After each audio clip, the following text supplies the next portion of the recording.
என் அன்பு சகோதர சகோதரிகளே, இயேசு கிறிஸ்துவின் நாமத்தில் என் அன்பின் வாழ்த்துக்கள். இந்த இன்றைய முத்து என்னும் இந்த தியானத்தில் நம்முடைய காயங்களை ஆற்றுகிற தேவன் என்ற தலைப்பில் தொடர்ந்து நம்ம ஒவ்வொரு நாளும் தியானித்து கொண்டிருக்கிறோம்.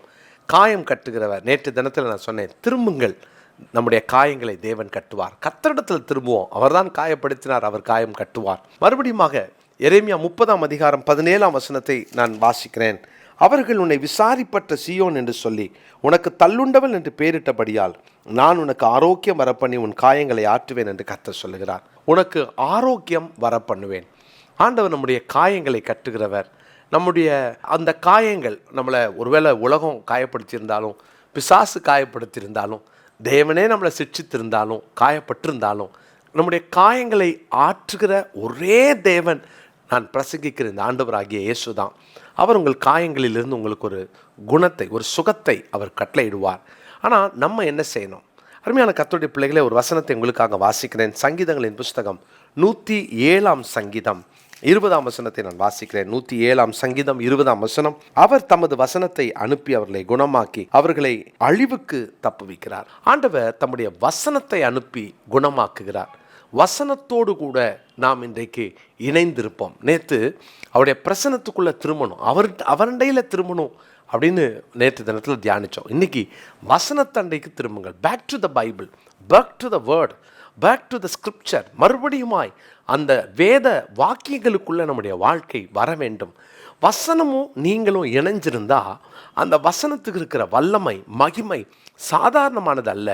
ஆண்டவர் ஒரு பரிபூரணமான சுகத்தை, விடுதலையை கட்டளையிடுவார். பாருங்கள் கர்த்தருடைய பிள்ளைகளே, உங்களுடைய தனிப்பட்ட வாழ்க்கையில் தேவனுடைய வார்த்தைக்கு நீங்கள் எப்போல்லாம் அதிக முக்கியத்துவம் கொடுக்குறீங்களோ அப்போல்லாம் உங்களுடைய உள்காயங்கள் ஆறும். ஒருவேளை நீங்கள் யார் மேலேயோ காயமாக இருக்கீங்க, அல்லது யார் மேலேயோ கசப்பாக இருக்கிறீங்க, யாரோ உங்களை காயப்படுத்திட்டாங்க, அதை மறக்க முடியல, அது உங்களை அப்படியே காயப்படுத்திக்கிட்டே இருக்குது, உள்காயம் அது ஒரு ரணமாகவே இருக்குதுன்னு நினைக்கிறீங்களா? உங்களுக்கு ஒரு நல்ல ஒரு ஆலோசனை சொல்கிறேன். கர்த்தருடைய பிள்ளைகளை, நான் அதை அனுபவிச்சிருக்கிறேன், உங்கள்கிட்ட சொல்கிறேன். வேதத்தை திறந்து சத்தமாக படிக்க ஆரம்பிங்களேன். ஒரு அதிகாரத்துக்கு 2 அதிகாரம், 3 அதிகாரம், 4 அதிகாரம் படிங்களேன். உங்களுக்கு தெரிஞ்ச வசனத்தெல்லாம் சொல்லி ஜெபம் பண்ணி பாருங்களேன். உங்கள் காயம் ஆறுறதை நீங்கள் பார்ப்பீங்க. காயத்திலேருந்து ஒரு விடுதலையை கர்த்தர் கொடுப்பதை நீங்கள் பார்ப்பீங்க.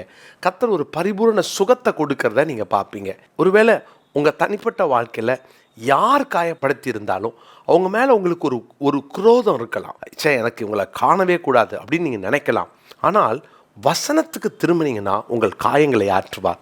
ஏன்னா அவருடைய வார்த்தையில் அவ்வளவு வல்லமை உண்டு. ஒரு வசனத்தை உங்களுக்கு நான் வாசிக்கிறேன். மத்தேயு சுவிசேஷத்தின் 8 மத்தேயு 8 100க்கு அதிபதி பிரதியுத்தரமாக, ஆண்டவரே, நீர் என் வீட்டுக்குள் பிரவேசிக்க நான் பாத்திரன் அல்ல. ஒரு வார்த்தை மாத்திரம் சொல்லும், அப்பொழுது என் வேலைக்காரன் சொஸ்தமாவான். ஒரு வார்த்தை மாத்திரம் சொல்லும். என்ன ஒரு மகிமையான வார்த்தை! ஒரு வார்த்தை மாத்திரம் சொல்லும் அப்பா, ஒரு வார்த்தை. அப்போ அந்த ஒரு வார்த்தையில் இருக்கிற அந்த வல்லமையை 100க்கு அதிபதி அறிந்திருந்தான்.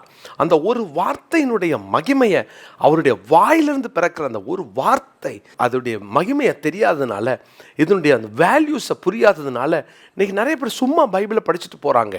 சும்மா ஏதோ கடமைக்குன்னு படிக்கிறாங்க. ஒவ்வொரு வசனத்திலும் வல்லமை உண்டு. பிரியமானவர்களே, இன்றைக்கி உங்களுடைய காயங்கள் குணமாக வேண்டுமென்றால் கர்த்தருடைய வசனத்துக்கு திரும்புங்க. அந்த வேலைக்காரன் சொஸ்தமானானா அந்த ஒரு வார்த்தை தான். பாருங்கள், அந்த விசுவாசத்தை கர்த்தர் ஹானர் பண்ணுறார். இன்றைக்கும் அவருடைய வார்த்தைக்கு முக்கியத்துவம் கொடுப்பீங்களா? வார்த்தையோடு நீங்கள் இணைந்திருக்க பழகுங்கள். வார்த்தை உங்களை பிழைக்க வைக்கும். அதனால தான் மத்தேயு 4:4 வாசிக்கிறோம், மனுஷன் அப்பத்தினால் மாத்திரம் அல்ல, தேவனுடைய வாயிலிருந்து பிறக்கும் ஒவ்வொரு வார்த்தையினாலும் அவன் பிழைப்பான். அவருடைய வாயிலிருந்து பிறக்கிற வார்த்தை எவ்வளோ ஒரு மகிமையான வார்த்தை இல்லையா? அதை தான் நாங்கள் வாசிக்கிறோம். அவருடைய வாயிலிருந்து புறப்படுகிற ஒவ்வொரு வார்த்தை, எவ்ரி சிங்கிள் வேர்ட், ஒவ்வொரு வார்த்தையினாலும் அவன் பிழைப்பான். இந்த வார்த்தையினுடைய மகத்துவத்தை பார்த்தீங்களா? அதனால தான் இதை புரிஞ்சதுனால தான் 100க்கு அதிபதி சொல்கிறார், ஒரு வார்த்தை சொல்லும். ஒவ்வொரு வார்த்தையிலும் வல்லமை உண்டுன்னா ஒரு வார்த்தை சொல்லுங்க, ஏன் ஒரு வேலைக்காரன் பிழைச்சிருவான். இன்னைக்கு உங்கள் வாழ்க்கையில் ஏதோ ஒரு காயத்தோட இந்த வார்த்தையை கேட்கலாம். எத்தனையோ வருஷத்துக்கு முன்பாக சொல்லப்பட்ட ஒரு வார்த்தை இன்னும் உங்களால் மறக்க முடியாமல் அது காயம் அப்படியே உள்ளே இருந்துக்கிட்டே இருக்கலாம். எவ்வளோ ஒரு ஆபத்து தெரியுமா? உங்களால் ஜெபிக்க முடியாது. உங்களுடைய அனாயிண்டிங்கை நீங்கள் லூஸ் பண்ணிடுவீங்க. என்ன செய்கிறது? வார்த்தைக்கு திரும்புங்களேன்.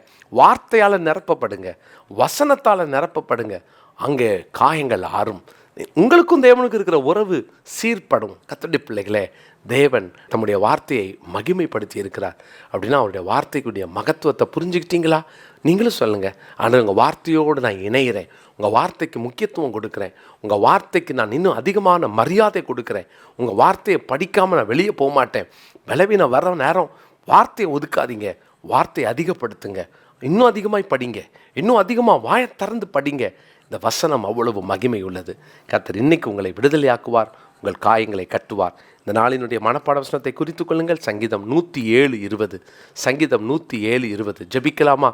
நல்ல தகப்பனே, உம்முடைய வார்த்தையை அனுப்பி குணமாக்குகிற தேவன், உம்முடைய வசனம் எவ்வளவு மகிமை உள்ளது. உம்முடைய வசனத்தில் இருக்கிற அந்த வல்லமையை இன்னைக்கு உங்கள் பிள்ளைங்க அனுபவிக்கட்டும். ஆண்டவரே, வசனத்துக்கு திரும்பட்டும். அந்த வசனத்தோடு இருக்கிற அந்த உறவு இன்னும் அதிகமாகட்டும். இந்த வசனம் ஜீவன், இது எங்களை பிழைக்க வைக்கின்ற வசனம், இது எங்களை உயிர்ப்பிக்கின்ற வசனம். இந்த வசனத்துக்கு உங்கள் பிள்ளைங்க திரும்பட்டும். ஆண்டவரே, யார் யாரெல்லாம் காயங்களோடு இன்னைக்கு இந்த வார்த்தையை கேட்டுட்டு இருக்கிறாங்களோ, வசனத்திலே இருக்கிற சுகத்தை வார்த்தையை அனுப்பி குணமாக்குவேன் சொன்னீரே, அந்த வசனம் உங்கள் பிள்ளைகளுக்குள்ளாய் பிரவேசிக்கட்டும். ஆண்டவரே, தேவனுடைய வாயிலிருந்து புறப்படுகிற ஒவ்வொரு வார்த்தையினாலும் பிழைப்பான் என்ற வார்த்தையை நாங்கள் விசுவாசிக்கிறோம். ஆண்டவரே, உம்முடைய வார்த்தைகள் எங்களை பிழைக்க வைக்க போகிறதற்காக நன்றி, குணமாக்குவதற்காக நன்றி. இந்த நாளிலே பலவீனத்தோடு இந்த வார்த்தையை கேட்டுக்கொண்டிருக்கிற ஒவ்வொருவருடைய பலவீனங்களும் ஆண்டவரே, உம்முடைய வசனத்தை அனுப்பி குணமாக்குவேன் சொன்ன எங்கள் ஆண்டவராகிய தேவனுடைய நாமம் மகிமைப்படும்படியாய் உம்முடைய பிள்ளைகள் சுகமடைவார்களாக. உம்முடைய வார்த்தையை ஆண்டவரே, உம்முடைய பிள்ளைகள் விசுவாசிக்கிறபடியினால் இன்றைக்கு அந்த சுகத்தை காணட்டும், விடுதலையை காணட்டும், ஜெயத்தை காணட்டும். இயேசுவின் நாமத்தில் ஜெபிக்கிறோம் நல்ல பிதாவே, ஆமென்.